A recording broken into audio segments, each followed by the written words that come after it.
1988 대한민국 중소기업을 응원합니다. 안녕하세요. 웰스기업연구소 스튜디오에 오신 여러분을 환영합니다. 오늘의 주제를 소개해 드리겠습니다. 자녀를 계약자 및 수익자로 한 생명보험의 사망보험금은 상속세가 과세되지 않는다. 과연 어떤 내용일까요? 정우일 소장님을 모셔서 자세한 내용을 알아보도록 하겠습니다. 안녕하세요. CEO 리포트 정 소장입니다. 자, 이번 주는 지난주에 이어서 우리가 인터넷이나 아니면 여러 네이버나 뭐 어떤 블로그나 밴드나 여기 나와 있던 말 중에 실제로 그 말이 사실인지를 가려보는 팩트체크 시간으로 돌아왔습니다. 자, 오늘은 뭐에 대해서 팩트체크를 할 거냐면요. 보험 관련해서 보다 보면, 특히 생명보험과 관련해서 보다 보면 자녀를 계약자 및 수익자로 하고 부모를 피보험자로 했을 때 이 소득이 있는 자녀가 계약자이고 동일하게 수익자라고 한다면 아버지 사망으로 인해서 발생하는 사망보험금에 대해서 상속세가 과세되지 않는다라는 게 이번 주 주제입니다. 과연 그렇게 되는지 한번 저와 확인해보는 시간을 갖도록 하겠습니다. 잠시 후에 팩트체크 시작하겠습니다. 네, 과연 사실일까요? 자, 이 자료를 보면 이 자료의 출처는 물론 국세청 상속증여 가이드입니다. 여기에 이렇게 나와 있어요. 팩트체크. 자녀를 계약자 및 수익자로 한 생명보험의 사망보험금은 상속세가 과세되지 않는다? 진짜 사실일까? 한번 보겠습니다. 이런 블로그나 네이버에 나오는, 그 다음에 아니면 유튜브에 나오는 내용도 정말 많아요.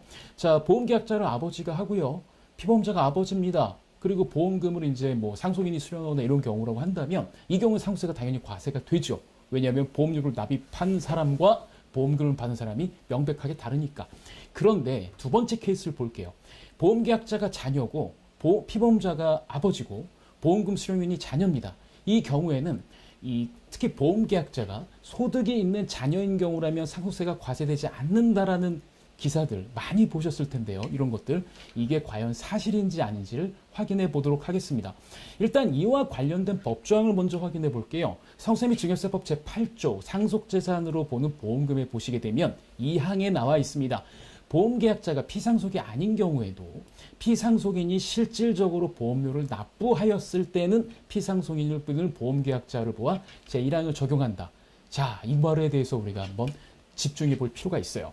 실제로 보험계약자가 아버지고 자녀고 이게 중요한 포인트가 아닙니다. 실질적으로 보험료를 납부했냐라는 게 중요한 거죠. 단순히 형식적으로 아버지가 계약자이기 때문에 예를 들어서 보험금 수령인은, 그러니까 수익자는 자녀다. 그러면 이 경우에는 아버지가 계약자이기 때문에 상속세가 과세된다.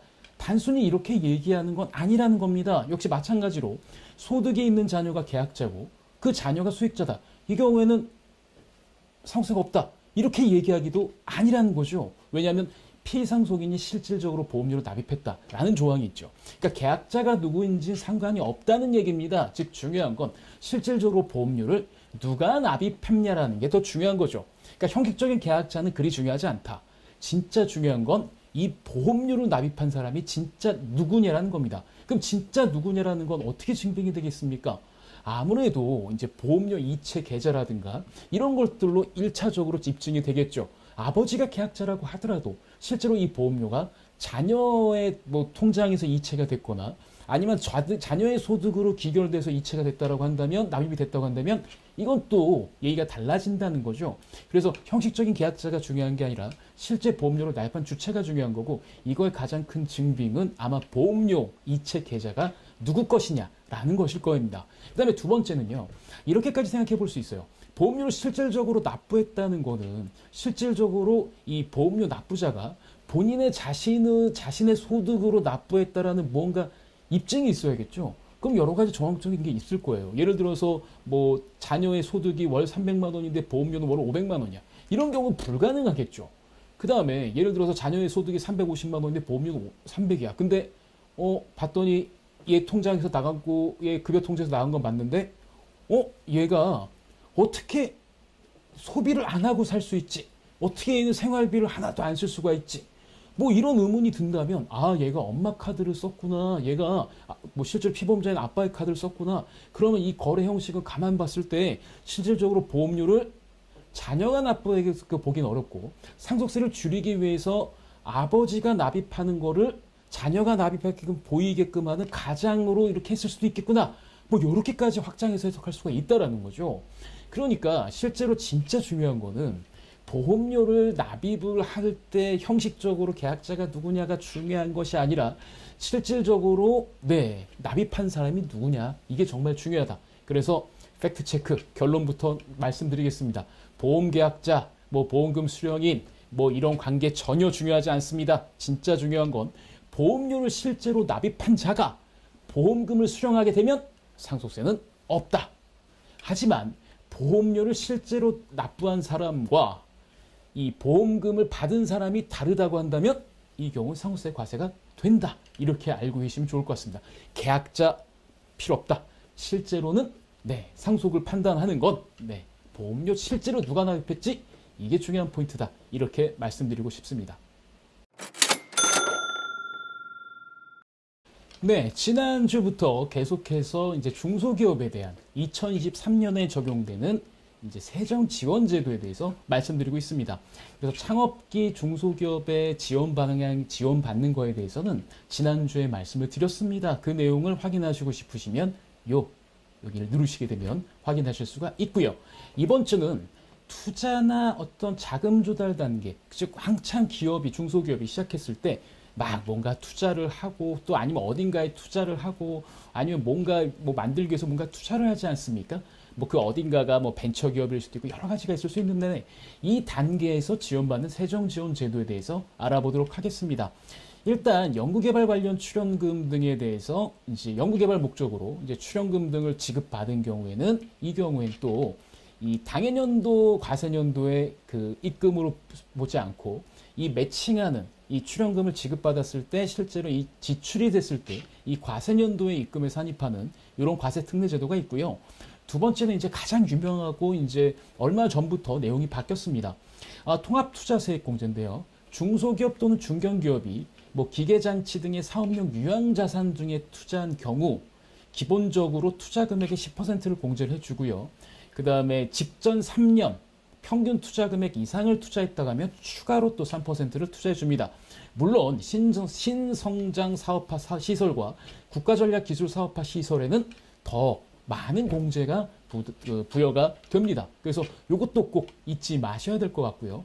그다음에 이건 많은 기업에 해당되지는 않지만 예를 들어서 텔레비전이나 영화관 등에서 상영하기 위한 방송 프로그램이나 영화 및 이런 온라인 동영상 서비스를 제공하는 비디오물을 제작하기 위해서 국내외에서 발생한 비용 같은 경우는 영상 콘텐츠 제작 비용 세액 공제가 들어가고요.